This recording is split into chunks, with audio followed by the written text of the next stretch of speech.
দেখো তোমরা এই টাইপের কোশ্চেন কিভাবে খুব সহজে উত্তর করতে পারবে। তাহলে এই টাইপের কোশ্চেন তোমার সবসময় বেসিক নিয়মেই করতে হবে, কারণ এগুলো সাকসেসিভে হয় না।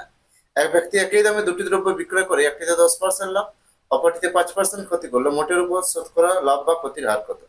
তাহলে এখানে দেখো, সে একই দামে দুটো দ্রব্য বিক্রয় করেছে, তাহলে এখানে টোটাল বিক্রয় মূল্যটা কত আসছে?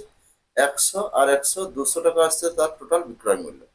তো 200 টাকা তার যদি টোটাল বিক্রয় মূল্য হয়, তার ক্রয় মূল্য কত আসছে? তাহলে একশো টাকায় যেটা বিক্রি করেছিল, সেটা যদি 10% লাভ হয়, তাহলে 100/110, 100/110, শূন্য শূন্য কাটো।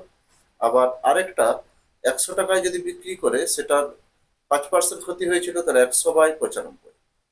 তার মানে কি, বিক্রয় মূল্য থেকে ক্রয় মূল্যে মানে পূর্বে গেলে 100 উপরে, আর লাভ ক্ষতি পার্সেন্টেজ নিচের বাকি 100 সাথে। এটাই তোমাদের শিখিয়েছিল। তাহলে এখানে আসছে কত? কোনো সূত্র মনে রাখতে হবে না লাভ ক্ষতিতে, কয়েকটা বেসিক সূত্র, তার সাথে তোমাকে মনে রাখতে হচ্ছে 19×5 = 95, 5×20 100। তাহলে এখানে আসছে 2000/19। এবারে কোনাকুনি গুণ করো, কোনাকুনি গুণ করলে আসছে দেখো 19,000, আর এখানে আসছে 11×2 = 22,000, এবারে বাই 11 19 আসছে 209। টোটাল যোগ করো, কত আসছে?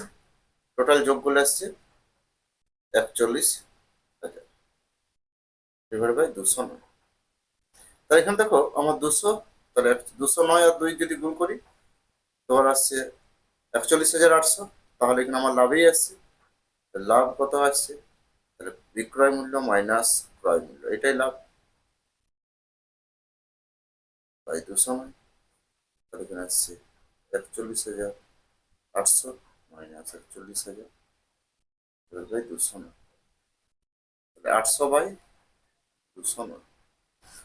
লাভ পার্সেন্টেজ সূত্র আমরা কি জানি? মোট কত টাকা লাভ ডিভাইড বাই ক্রয় মূল্য, ডিভাইড বাই ক্রয় মূল্য। ক্রয় মূল্য আছে 41,000, ডিভাইড বাই 41,209 ইন্টু 100।